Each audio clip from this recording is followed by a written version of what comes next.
Hey Begbrook. Hey 2EM. This is Your Bad Man, Mr. Gum by Andy Stanton.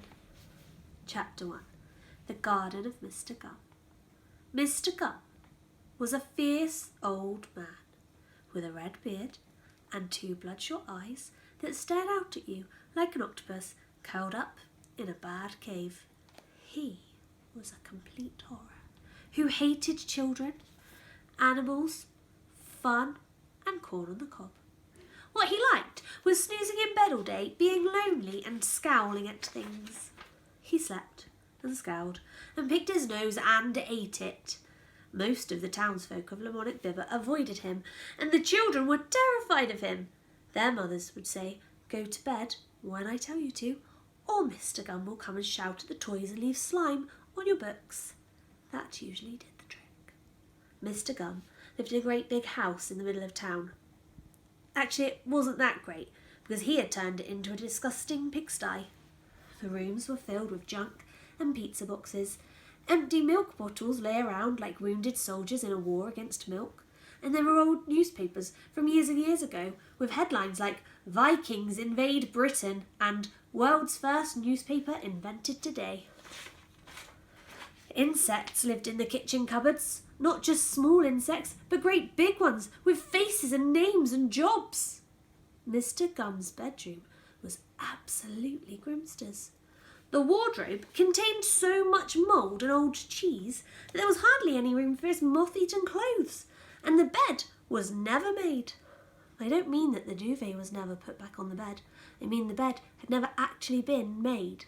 Mr. Gum hadn't gone to the bother of assembling it. He just chucked all the bits of wood on the floor and dumped a mattress on top. There was broken glass in the windows, and the ancient carpet was the colour of unhappiness and smelt like a toilet. Anyway, I could be here all day going on about Mr. Gum's house, but I think you've got the idea. Mr. Gum was an absolute laser who couldn't be bothered with niceness and tidying and brushing his teeth, or anyone else's teeth for that matter. But, and as you can see, it's a big but, he was always extremely careful to keep his garden tidy. In fact, Mr. Gum kept his garden so tidy that it was the prettiest, greeniest, floweriest, gardeniest garden in the whole of Lamonic Bibber. Here's how amazing it was. Think of a number between 1 and 10. Multiply that number by 5. Add on 350. Take away 11. Throw all those numbers away. Now think of an amazing garden. Whatever number you started with, you should now be thinking of an amazing garden. And that's how amazing Mr. Gum's garden was. In spring, it was bursting with crocuses and daffodils. In summer, there were roses, sunflowers, and those little blue ones. What are they called again? You know, the blue ones. They look like dinosaurs. Anyway, there were tons of them. In autumn, the leaves from the big oak tree covered the lawn, turning it gold like a gigantic leafy robot. In winter, it was winter. Nobody in town could understand how Mr. Gum's garden could be so pretty, greeny, flowery and gardeny when his house was such a filthy tip.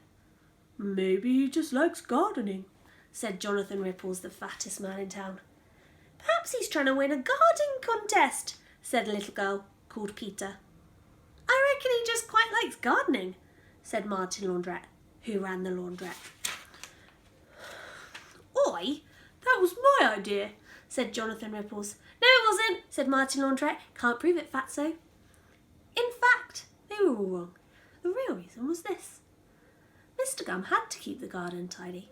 Otherwise, an angry fairy would appear in his bathtub and start whacking him with a frying pan.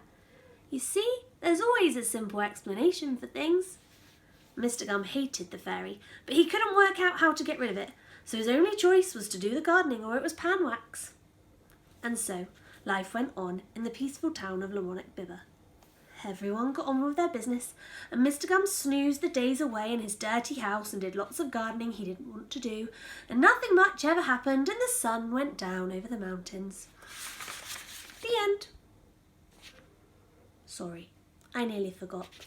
Something did happen once. That's what this story's about. I do apologise. Right, what was it? Oh, of course. How could I be so stupid? It was that massive whopper of a dog. How on earth could I forget about One day, a massive whopper of a dog... Actually, I think we better have a new chapter. Sorry about all this, everyone.